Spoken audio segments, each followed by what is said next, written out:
Lockpicking in Oblivion Remastered can be a little tough if you're not used to it. Maybe you're used to the Skyrim system, but in this video today, I want to talk about lockpicking and how you can actually push through it quite quickly.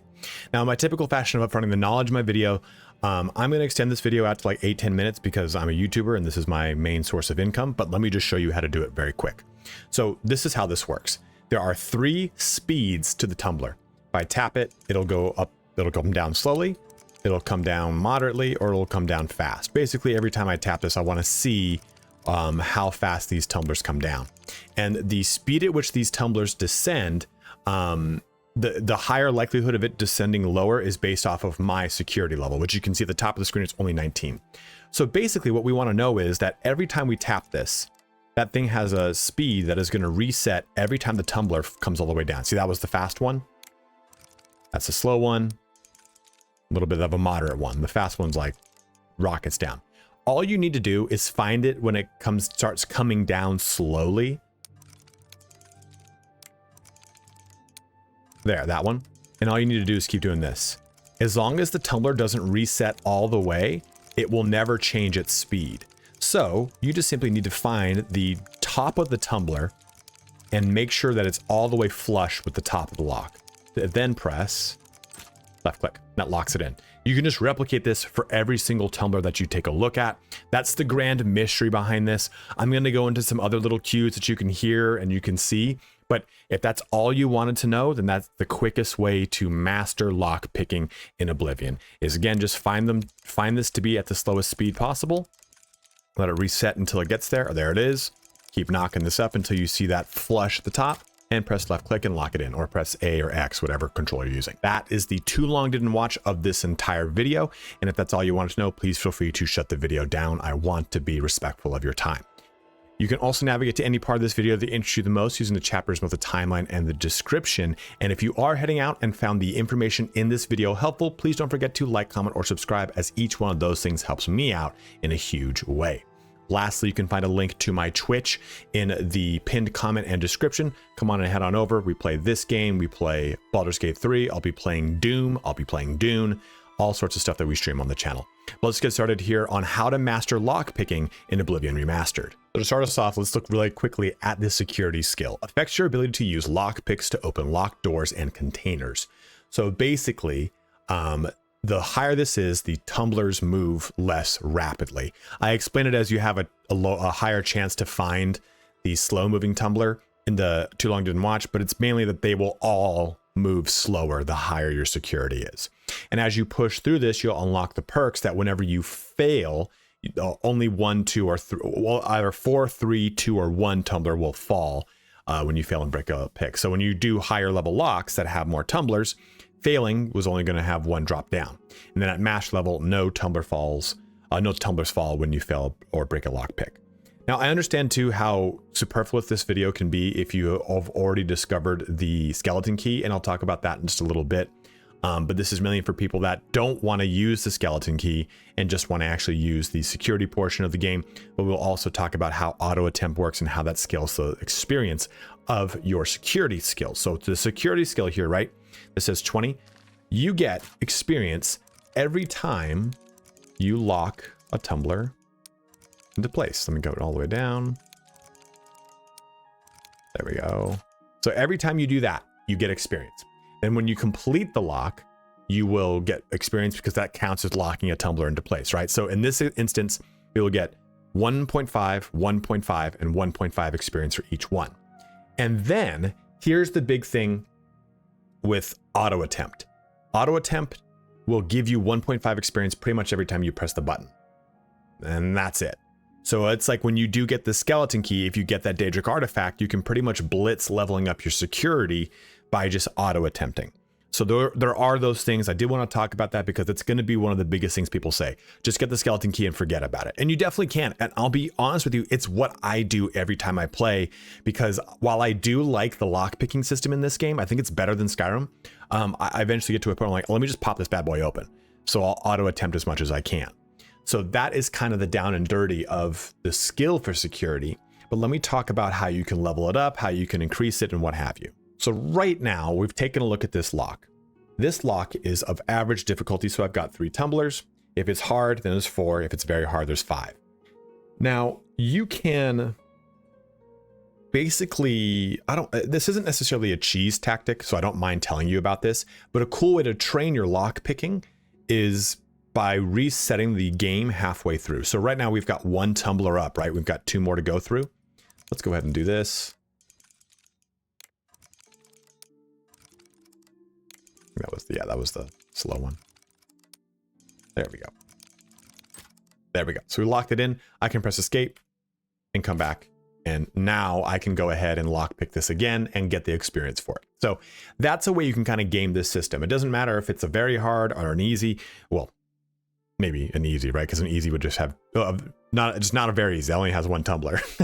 So you just want to do this. This is a cool way that you can just kind of train your lock picking. If you get the Thieves' Den, there's an unpickable lock that you can constantly pick, and that's a cool way to train. And it's very thematic too. And a cool way to find locked things is joining a guild.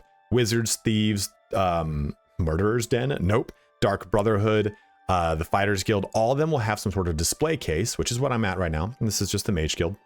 I'm at a display case. And these you can pick in the safety of this location and not worry about this being illegal. Just make sure you look see the icon there is that white. If I'm over here, that's an illegal one. So just make sure you're actually choosing one that is legal for you to pick. That's a great way to train your lock picking up superfluously. That's not what I meant to say. Superficially. So you're not really going and delving through dungeons. Honestly, just going through the dungeons, you'll level it up quite quickly. By the time your character's probably level 20, your security will get to a point where you're like, cool, I feel pretty solid about this. And I think it's either 15, 20, or something around there is when you can actually go do the Skeleton Key quest. Now, in addition to lock picking, there's also the alteration spell Open Lock. And this will have an effect. So I now have this effect. I can go spellcraft and make any version of this that can do whatever one I want. So if this is open very easy lock, I can have it go all the way up to very hard if I so wish. So you can just simply use this if you want. And actually what's nifty about the alteration version of picking a lock is it's not considered illegal. So you can pick locks using this spell. So that's a cool way you can bypass it. I've made the conscious choice in this playthrough to try to pick locks through magic, because I've never done that. I've always just tried to use the actual mini game and try to pick locks with the skeleton key. So I'm trying to avoid it. That's an RP decision I've made for myself because I've played through this game so many different times. So I encourage you to try using the alteration spell over using the manual if you've done the manual so many times over and over and over. So there's some things we need to take a look at when it comes to lock picking, and it's the 2 big cues. One's a visual cue.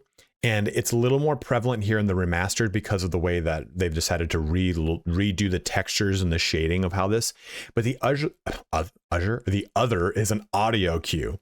I have turned off the music and I've turned the game up to max volume and I've turned up my PC volume as high as it can go. So this might be very loud, but I'm going to show you that there is a distinct sound when you hit the slow tumbler when it gets to the top. It was way more obvious in the OG version, but it's more of like a double click click, like a clack clack almost.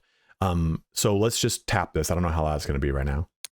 There you go. You can see that. That's fast.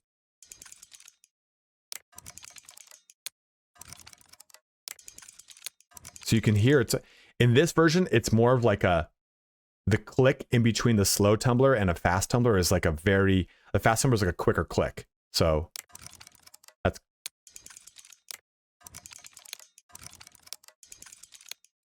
it's super faint,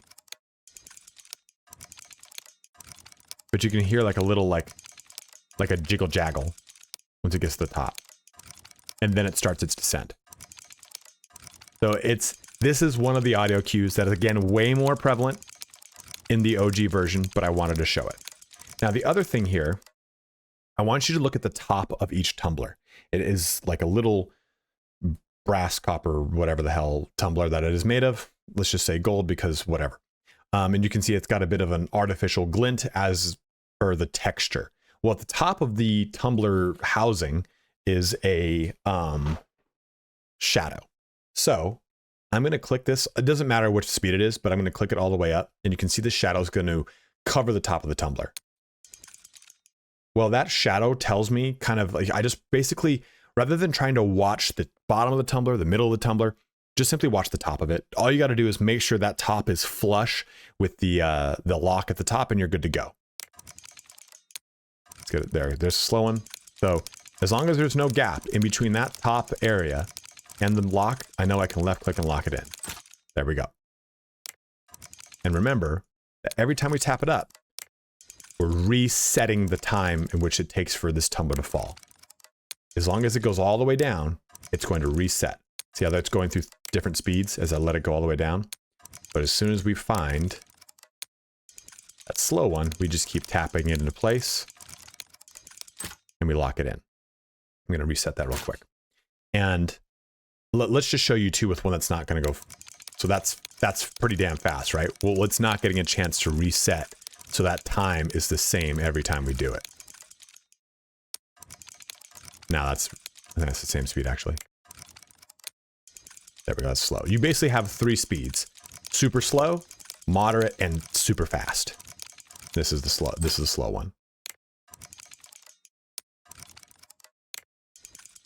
Just to exemplify those speeds again. And maybe or maybe not to make this video a full 8 minutes so I can get ad revenue and I can eat food and pay for all the mini dog toys that my mini Australian Shepherd needs, because I did not think that this 35-pound monster piranha would just blitz through BarkBox like no one's business. If you don't have Super 2 or BarkBox and you have a mini Australian Shepherd, you are missing out. There we go. So, total rant aside, that's how all that works. And you can see we started this video at around like 20 security, and we knocked a couple tumblers into place. Where the hell is my thing? We can go down to security and we can see that we're almost at 21 because we've done like maybe a total of 4 or 6 tumbles. And let me try this too. So you saw where we were at. Let's just look one more time just so we can focus on it.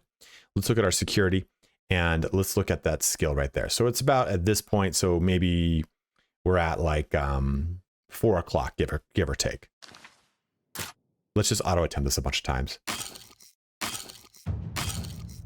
There we go.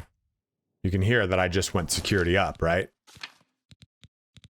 So now our security, we auto attempted it and look now, right? We've gone up quite a bit. That basically gave us the equivalent that we were missing plus that into the new level, which is pretty interesting. So you can see auto attempting can level this up quite quickly.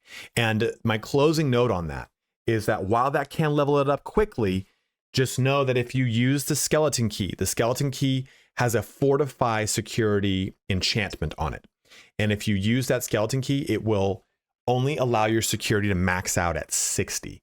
There are ways that you can game the system and lower your security and play around with it so much more, but I really think it's kind of, to use a word I messed up earlier, it's superfluous. Just simply play the game and enjoy yourself. Like there's no reason to super game this. I just really wanted to show how the system works because I see a lot of people struggling with it. And I was struggling with it too because I was listening for the audio cue that I was used to in OG Oblivion. The audio cue is not as prevalent. Now I didn't know that how the resetting the tumblers worked. I had to look into it and look at the UESP to understand that that's how the tumblers worked. I just was doing it purely by audio, which is, I guess, maybe not the best way to do it. So I'm sharing with you what I've learned. And you can find the link to this in the description and the pinned comment below so that you can just read it. There's so much more information here about this. I'm just giving you the kind of down and dirty so you can go ahead and play and enjoy without jumping into the weeds of how to break the system by gaming it and draining and adding attributes and so on and so forth. It's a pretty simple one once you get this little tumbler thing down. But as always, guys, thank you so much for watching here today. Hopefully this helped you in learning how to break open any and all locks in the game. Now that I know how to do this, very hard locks don't scare me like they did it before. I went up to a lock, and also I find I'm using a mouse and keyboard. It's so much easier on a controller. It's just a funky system on a mouse and a keyboard. But you can see how much more reliably I am picking these locks on a mouse and keyboard after having said what I just said. But I have 25 lock picks left. I burned through like 20 of them on an average lock the other night, and I was like, I have to learn this system better. I'm terrible. So if you're sucking at it, that's because it's a natural thing to learn it. And then once you learn it, you'll be totally fine. But as always, guys, thank you so much for watching here today. Have a good one and take care.